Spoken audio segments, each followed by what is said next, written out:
Hey everybody, how's it going? It's Jordan Elsass. You might recognize me from the show Superman and Lois. You, my friends, are watching Completed It with Andy Burrows. It's your one-stop shop for everything pop culture related. Enjoy the show. I know I sure do.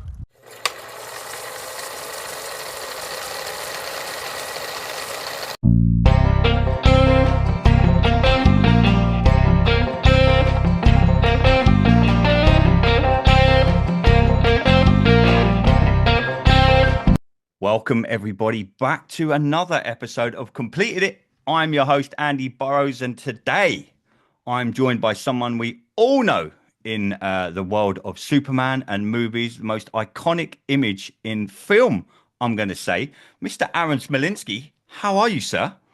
Well, thank you. I'm great. Thanks for having me. And most iconic image. Wow. Thanks. It's got to be up there for those watching, for those that know movies and know they've watched the Superman movies, they're part of the DC universe. Yes, the little boy holding up the car is talking to us right now. Aaron, do you ever get bored about talking about you were the 3-year-old kid holding up the car in Superman? No, to be completely honest, I don't. It was such an incredible experience, and I have a lot of memories from it still, which people are kind of they don't get. But I never thought that. Well, I was three, so I didn't really know what I was doing, what I was filming. I didn't really know anything about Superman at the time. But I never thought that I'd still be talking about it and meeting wonderful people like yourself and the fans at the conventions 45, 47 years later. Um, and it touches me. It really does, to hear the stories and to hear what it meant. And people say that's the first movie they saw with their parents or their dad or mom. And um, what it really meant to them, especially not just the movie, but that scene in general. Mhm. So I never get talking about it. I've been blessed and I'm so grateful to have had that experience. I don't even think that Saul Kynes or Dick Donner thought at that time that that scene would be so special. Yeah, I mean, how does a part like that come around for a 3-year-old kid? It's not like these are gone to the day. It's not like now where parents are literally pushing their kids through the door to do auditions in movies. I mean, how did it all come about for you? Obviously, a 3-year-old Aaron, you're probably just doing what normal kids do, and all of a sudden, your mum and dad are like, hey, Aaron, you're probably going to be in one of the biggest movies of all time. And in 2025, you're going to be sitting down with some crazy English guy talking about it on a podcast. I mean, how does it all come about?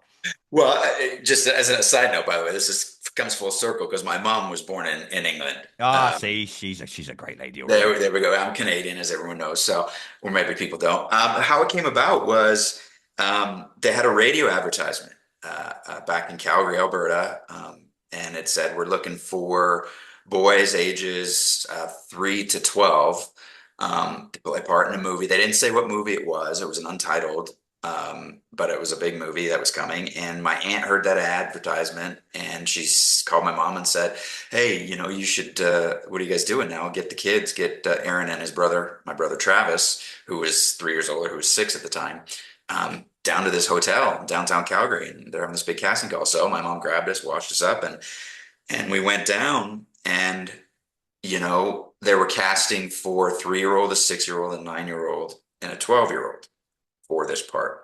And I happened to look like, Christopher Reeve did when he was three.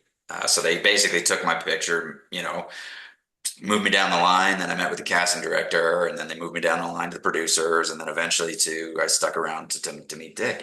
And I had white hair. My hair, I didn't have dark hair. I had white hair, which they dyed, and same with my brother. And so I got they cast 3 3-year-olds because they have to, right? Hmm. You can only work so long, and they Yeah. don't know what a 3-year-old's going to be like, right? So I was cast as number two. So and my brother was hired as a 6-year-old Clark Kent, young Clark Kent. And then on set, the first choice just wasn't really cooperative, and I pretty much would do anything. So I got bumped up, and I got moved up to the bigger trailer, and Nice. that's history. There you go. So that's kind of how it happened. I mean, normally in these interviews, I'll be like, so what were your memories of the day? But you were three. So how do you now, when you talk about it, piece together the memories? I struggle to remember what I did last weekend. So, for you to go back and talk about it, and obviously we can get to you then later on when you were involved in Superman 3, you had a little, like again in Man of Steel playing another role. I mean, what were your memories? Obviously, the late, great Christopher Reeve, such an iconic character. It will always be the GOAT that for me, he always will be Superman. But what were your memories of being on set? If are they vivid? Like of just being such a young child and going on to play such an important role without actually saying anything in probably one of the biggest movies in DC history. Yeah, people are actually surprised. I do have memories, of it. I have memories of Dick Donner holding me, and there's a shot, and I don't know if anybody's heard of it, but it's called CapeWonder.com. And Jim Bowers, who created that, is a huge Superman aficionado and knows his stuff.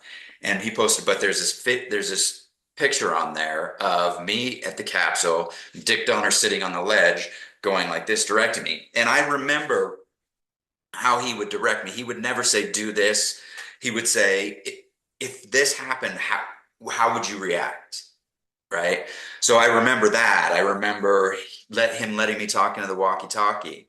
Um, One of the most vivid memories and feelings, emotions I have to this day is there's actually a blooper, and I don't know if you've seen it or your listeners have seen it. There's a blooper where Ma Kent says he doesn't have any family, and then she says, "Not around here anyway." Well, when she says he doesn't have any family, I pipe up and go, "Yeah, I do." And the reason I said it, and it's so vivid, is because I had this guilt that my parents would think I didn't love them because I wouldn't say that, because they're saying I don't have family, and my parents are 6 feet away from me. Yeah. So that's why I said that. And that's why she said, "Not around here anyway."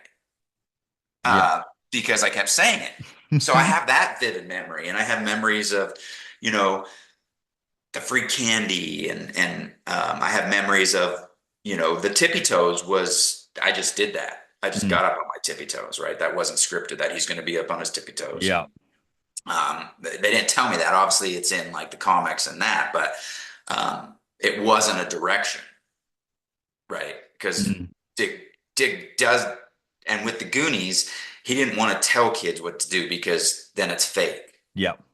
He wants to get the authentic reaction out of them.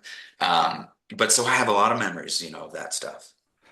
When we fast forward to the movie coming out, what was the reaction, even now when you watch it, what's the reaction from your family that you've got now? Obviously, you mentioned you've got kids, but back then, when the movie comes out, it hits the movie theaters, and all of a sudden, you're a 3-year-old Aaron, and you could be looking up at the big screen in the movie theater, and be like, that's me. How is that even processed, like for you personally, even now and then? But then your family and friends back then, when the movie comes out, they're like, and did you know then, or your family might have known as time's gone on, that picture and that moment in that movie would become so iconic? To be honest, I don't remember seeing it, back then. My granddad, that was his claim to fame, Yeah. right? My grandson was, Every family party, that, they're like, do you know who that is? yeah. Even at grocery store, standing in line. Hey, how's your day? Great. Do you know that my grandson here was and it's funny. I never talk about it, right? Mhm. To this day, I just don't talk about it. This is a funny side story, but I go to the gym, and back in a gym I went to in LA, people were calling me Superman.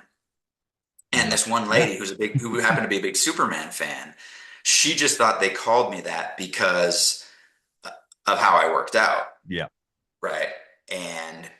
But nobody knew from me. It was all, and that's been because I've grown up being humble, and that's just, it's a job. Anyway, so, I think I think it was pretty fun for my family. It wasn't fun for me as a kid, Hmm.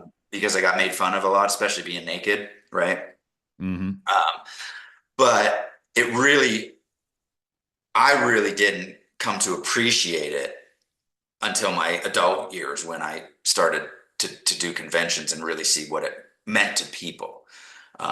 The fact that I was Superman never really was a big thing for me. It was great to be in this movie, and I think when it came out, and you can speak on this as well. I don't think anybody knew that that scene was going to be as big as it was until it came out Agreed. in the Yeah, movie theater, until agreed. people actually saw that and heard the music with it, Hmm. that it was like, this is Superman, Yeah, I think it's right? such an iconic part of, especially Superman's story. And I didn't think it would go down as much in film history. When you talk big movies and you talk iconic moments, and there's been pictures through like Marvel and DC, and they've made many movies since then. But I always think that everyone says to me, "What do you think an iconic moment in movie history is?" I'm like, "Well, Superman lifting the car at the start of Superman." And obviously that was used. But how, as you got to say, when we're getting to like 13, 14 years old, and obviously the movie's out there, and you know more of it then, how's the reaction amongst your friends growing up? If that was me and I'm trying to go and chat up women and girls, I'm like, hey, do you know I'm Superman, right? It just would have been like, look at this picture. I'm like, Grandad, tell them I was Superman. But how was it for you when you got to like 13, 14, 15 year olds? Is it something like a teenager's like, hang on a minute, I just want to tell everyone I was Superman? Or were you, like you say, you didn't really talk about it much? How did you handle it in your teenage years from obviously when you got there, from obviously when you were filming it when you were 3 years old? Yeah, at that point, I was really heavy into competitive gymnastics and went to the Junior Olympics and all that. And I really, to be completely honest, I never talked about it. Hmm. Even to this day, when people are like, "Hey, do you know that he was Superman? He was the kid that lifted the truck," and people are like, "Really?" I'm like, "Oh yeah, yeah." Um, but back, I just didn't really. It wasn't something, now when I was older and I was with a girl, I was like, "Hey, Yeah, look, you see. already saw me naked once. What?" What a chat up line to have, by the way. If you're out and about. Well, you've seen me naked. Okay, well. Um, but it was just something I just never really, I was appreciative and grateful. And if people asked questions, I would obviously, but it wasn't something that I ever let out with or ever, mention it. And even, it was more so people were like, "Hey, dude, tell them who you are, tell them what you did." Mm.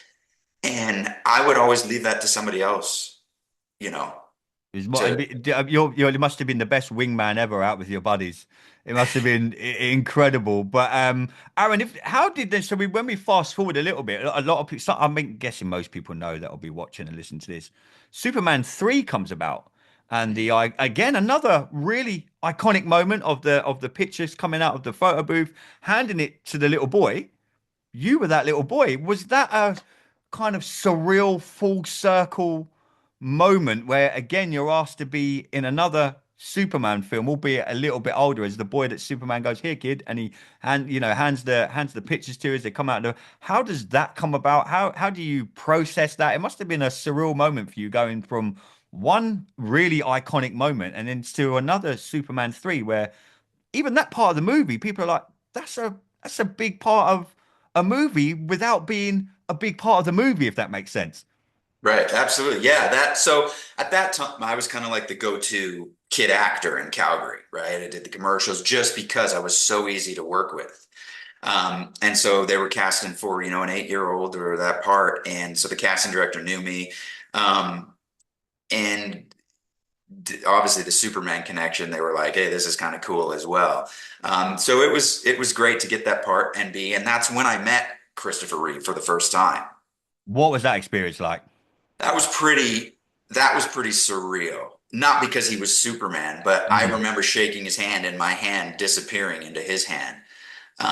He had big hands and I was a kid and that was pretty cool.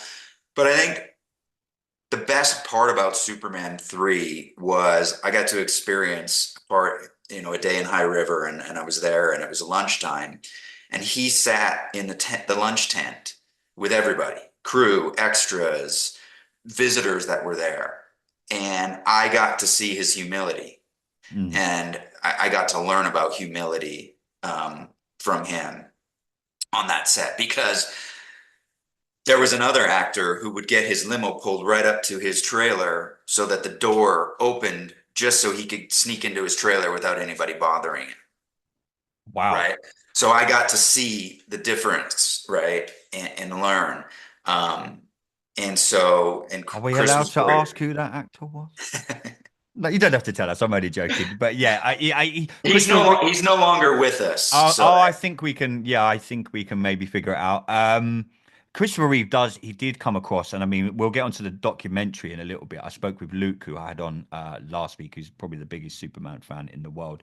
He did come across as such a humble guy, and when you watch the documentary, that really does come across. Was he just like that around every single person, like you say? You're in catering with him, you're just chilling with him.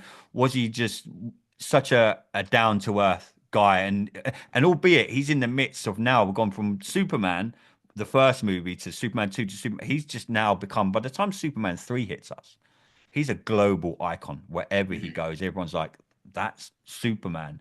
What was that? What was he like around you guys? Did he talk about that? How fame was for him, or were you just I just get the impression he was just a general dude who would talk about anything. Yeah, he was quiet.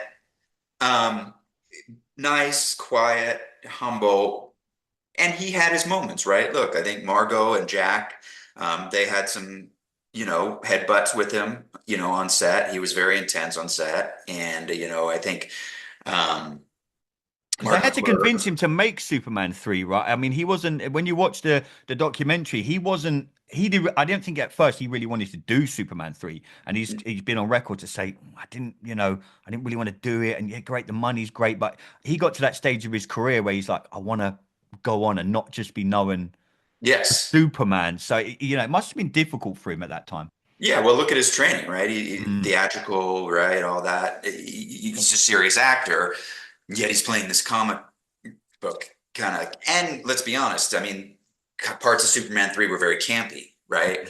mm. Which is hard. But it was a money thing. He didn't want to do it, and Richard Donner wasn't on it, right? So that was another thing. But to me, he was kind and humble. Like him sitting in that tent said everything about who he is in his core. We all have our quirks, we all have our moments, but who he is to his core is that man to me sitting in the tent eating with everybody else. Yeah. I mean, for you as an actor back then, Aaron, how was it for you though when you're getting to, like, yeah, you're doing Superman 3, you were known as the child actor. Was there still the aspirations to go on and do better, more things within acting? I mean, it's great that you get to sit down and me and you get to do this now, but how was it for you personally? Because a lot of people, like you say, we get to talk about Superman now. As you get into old, and like you say, you were into your gymnastics and stuff like that. Was there more aspirations for you personally to go, hang on, you know what, I want to pursue more in acting, or did you more go into the sports side of it? I did. I loved it. I love being on set. And to this day, that's my happy place, being Mm, on set. So I loved it. And yeah, I wanted to pursue it. I was up for a part. It was between me and Rick Schroeder as the kids, right? mhm. And so I lost out to Rick Schroeder. And that was kind of a hard thing, right? That's where I kind of learned, look, this is the business, Hard business, rejection. yeah. And then it just with our family life and gymnastics was a big thing for me. I started when I was 5, and then we moved to California when I was in grade 6. And I didn't act, you know. I fell out of acting basically from grade 6 till 18. Mm. I focused on gymnastics and stuff. And then I got back into it on a series called Lonesome Dove, which is a big another. Was that with Bret Hart? Brett Hall, yeah, he was in the episode. There you go. I do a wrestling podcast as well. But yeah, so did you get to work with Bret Hart? I worked with Brett. I got to go to Brett's house and see his championship belt. Aaron, you're now becoming my new best friend. He's like a dream guest for me. I host Oh yeah. I do He that. was great. Yeah, I worked with him and I went to his house and we hung out and had dinner and I saw his championship belts and All right, Aaron. well, Okay. he's from Calgary, right? Yeah, he's Yeah, like yeah. he's a god Oh in yeah, Calgary. The Hart brothers, the Hart family. I mean, his dad was Oh, you Stu talked Hart. about. Yeah, Wrestling with Shadows goes down as one of the, all-time wrestling documentaries of all Oh time. yeah, What was that experience like working with Brett? it was great. I mean, that was like, to be completely honest, that I mean, that was more of a highlight than Mm, working with Chris, right? Because I didn't know anything about it when I was a kid, but now yeah. I go to wrestling matches all the time, and at the arenas and that. So that Brett was like, you know, Oh, yeah. I'm a it was I mean, huge. that whole series was incredible because the guest stars on that whole series, Billy D. Williams, Diane Carroll, Dennis Weaver, um, that was Rick Schroeder. That was incredible, right? Mm, But it was a connection to Chris because the whole crew, I think it was called Black Fox. I can't remember the exact name, but he did a movie called Black Fox, um, and he was riding horses with the whole crew because it was filmed in the same place that we hmm. filmed Lonesome Dove. And so when he had his accident, we were filming and we all sent a card to him and wishing him best. And I wrote on there, "Baby Clark Kent lifted the truck." And he replied to that, to Wow. me, about that. So that was just a whole weird, full circle coming back with us, another Superman connection. Yeah. And I'm just going to kind of talk, but the crazy thing about the whole Superman connection and the Chris Reeve is, and I think any of the fans that have been to conventions will agree with this, every one of the cast is so nice and down to earth and Hmm. giving to all the fans. That doesn't happen with a lot of, movies and casts of different movies, right? We had a big reunion and it was me and Margot and Sarah and Jack and Jeff and Mark. Um, and it really has to, and I really believe that Chris is up there watching and joining us Mm. when we're all together and bringing everyone together. You know. Wow. Anyway, I don't mean to digress, but No, no, that's fine. I mean, you mentioned before we get to, you had a part going again, Man of Steel. Like, well, I'm going to go and watch this new movie in July the 11th. I swear to God, if you don't turn up in it somewhere, I'm. I won't be in it, at least not personally. But talking, you had a small part in Man of Steel as well. You must have been like, hang on a minute, you want me? How does that again? Again, that must So just blow your mind. that's a great story how that came about, and this shows the type of person Dick Donner was. So I have two quick stories about Dick Donner. So I'll digress a bit and then I'll answer that You're question. good. You're good. So my first story about Dick is I hadn't seen Dick Donner since Superman. And the next time I met him, I think I was 26. I was in LA pursuing, and I was walking down a street in Studio City, and they were going to have the Blu-ray DVD release, and it was just going to be at this record store. And so I came back the next day, and I walk up to this one gentleman, and because it said with Dick Donner and Tom Mankiewicz, they were going to be there. So it's a big line. I walk up, and I go to this one gentleman and I say, "Hey, do you know when Dick's going to be here? When Mr. Donner, I call him Mr. Donner's going to be here." And the guy said, "Oh, yeah, in a little bit. Are you a Superman fan?" And I said, "Let me show you something." And I pulled out some pictures from my family collection Wow. of on the set. And he looks at me and he goes, "Where did you get those from?" And I pointed and I said, "That's me." And he looks at me and he goes, "Aaron Smolinski?" And I go, "How do you know my name?" Right? I was just oblivious to it. Well, that guy was Jim Bowers. Wow. And Jim Bauer said, "Oh my goodness." And he was helping organize Dick because he had a Hmm. friendship with Dick. He goes, "People are going to lose their mind. Come here. You got to sit." So he brings me up to the table and he's like, "Dick."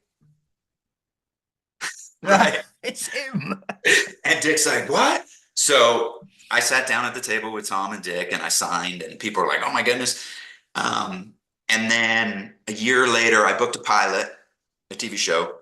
And because I was Canadian, they needed a prominent person in the Hollywood entertainment industry to vouch for me why a Canadian should get it over American. And Jim's like, "Why don't you call Dick?" And I was like, "What do you mean? Why am I going to call Dick Don? What's?" He's like, "Just call him." So I called. I got his assistant Jason. I said, "Hey, this is Aaron. Blah blah blah." He goes, "1 minute." I'm like, "Okay." How are you? Dick Donner hops on the phone. Wow. I explain the situation. He's like, no problem. We'll have a letter to you by tomorrow. Tomorrow shows up. I get a letter from Dick saying that he recommends that they hire me, blah, blah, blah. They hire me. Um, that's who Dick was, Yeah. right? Cut to Man of Steel. I call Jim. I'm like, Jim, I think this could be the last Superman movie. How cool would it be to be in the first, And the the last. only cast member to be in the first and the last? Little did we know Mark McClure, but he's like, call Dick, right? Yeah, it's me again. I had talked to Dick. I'm like, what do you mean call? He's like, call email. You know Jason.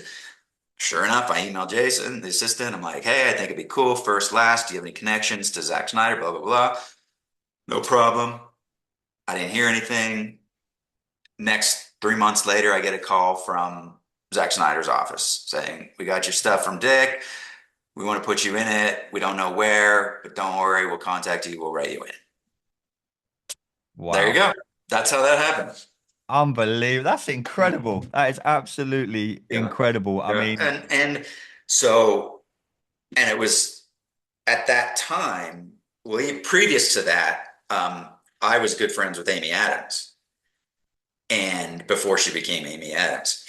And so it was great to be on set and see her and work with her too. It was a big reunion. I hadn't seen her in a while because she'd been so busy, but mhm. yeah. And I remember, people were like, what did you think of Henry Cavill?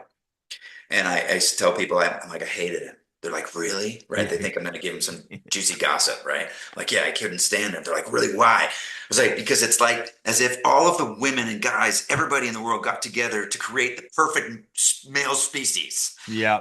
He was. And it's like, A lot of people say after Christopher Reeve, he was the next best Superman. I mean, I don't know if you've got an opinion on what happened between. Obviously, Henry was meant to be. He gave up doing a TV series, obviously, to carry on doing Superman, and then what happened, and he's now not in it. I mean, is that part? Is that just part of, like you said to me earlier? That's the business. that's the business. That's Hollywood, and quick story about Henry is I shook his hand. It was really kind, really nice. I got the exact same feeling Hmm. meeting him that I got when I met Chris, Wow. just that warm. And he said to me, he's like, I know the import. He said, you worked on Superman, you met Chris. I know the importance of this role and what Chris brought to it. And I'm going to do my best to honor Chris's Superman, but also not copy it. Hmm. And I think he did it. I think he did a phenomenal job of Oh, combining the incredible! two. I thought he You was know, incredible as Superman. As much as yeah. I'm So looking he forward. really held the importance of Chris and what it meant, Yeah. to everybody, to his portrayal, which as an actor is a tough thing to do, right? Because you want to make it your own, right? But at the same point, he's like, I want to honor Mm. it. So, but as far as this new Superman, that's just the business, Yeah. you know. Um, it's how it works. And look, I think at some point you have to try something new Mm. with Superman, right? And this is, yeah, this movie's not it's not even, I said to this to Luke, I said I think what a lot of fans don't want is another, he come from Krypton, he landed on Earth. These, we've seen that, no disrespect to anyone, but we've all seen that. We all know that. We've read the comics, it's been in the movies. So for this to be a complete, hey, look, this is going to be a new arc and this is where it's going to go, and it could open up many doors. I mean, when I sit down with Luke last week and I said to him, look, with all the comic book stories that you could use and all the people that could come into the DC universe, I get why they've done it. I think it'll be good. But yeah, fingers crossed, Aaron. Just Yeah, I mean, finish. look, the only thing you need to hold on from Superman is the core value, Yeah. right? That's it. As long as you keep that in it, you're going to be fine. Otherwise, people are always going to compare it to the original, Mm, right? So you have to make it its own film, stick to the Superman, the core of who he is and what it's about, hmm. and then explore other options. Yeah. Yeah. No, 100% agree. Just the last few for me, Aaron. What was the reaction, the tragic news of Christopher Reeve passing away? Obviously, like you say, you've interacted with him, you know his friends, maybe some family members, some cast members. obviously we've just recently seen the great documentary that come out. That documentary deserves to win all the awards. It's going to win. What was the reaction from you, my friend, when you heard the tragic news that Christopher Reeve had passed? You know, it's really devastating because I think why it was so hard was because he was Superman. So everybody held this untouchable, right? Can do anything, superhero to him that when that's taken, I mean, it's always tragic when somebody passes, right? Hmm. But I think because he was Superman and people held it to this, it was a lot more devastating. And I think it really was like, wow, anything can happen. It was real. It was hard. It was hard for me, harder than I thought. But I think that because of the interaction I had with him and I knew who he was, Hmm. you know, it was hard. But I think it was. I think it was like, look, anything can happen to anybody at any time. 100%. And when you watch the documentary, he's still now changing lives. What he'd done even when after the accident. And honestly, I must have watched that documentary quite a few times since. I mean, I remember going to the movie theater to watch the first time, and I went during the middle of the day. There wasn't many people in there. I was like, wow, it's such emotional watching it because you get that sense of you are Superman. You can't be hurt. You can't. Nothing can touch you. And then the tragic accident happens, and you see him going from this all being all, we see him as the man of steel to being so vulnerable and affecting his family. And then you take that step back and you're like, hey, look, this is real life. But then on the flip side of that, he turns into a real life Superman, and what he does and the way he affects people's lives and the great charity work that's still going on to this very day is all because of him. And I think that documentary highlighted it superbly. I thought it was a great documentary. I thought it was a great bit of film. Yeah, I thought the document, at first, I'm going to be honest, when I heard it was coming out, I was like, oh, what's this, Mm, yeah, and I was blown away. Even Jim, who was involved in it a little bit, was blown away by it. But I think I don't know of any other movie that brings so many people together agreed. from all over the world, from all walks of life, all races, all cultures, all beliefs. Superman movie brings joy and brings people together. And it's a movie that can be watched by multiple generations at the same time, Mm, right? There's not a lot of movies that parents or grandparents would watch and be okay with their kids watching, yeah. right? This, you can have 4 or 5 year olds and 90-year-olds all watching it together and bonding. And I think that is the legacy, Mm, right? To use, the Superman terminology, that's the legacy that has grown and will continue to grow. For the I can't see it ending. I don't think Superman's ever going to go away.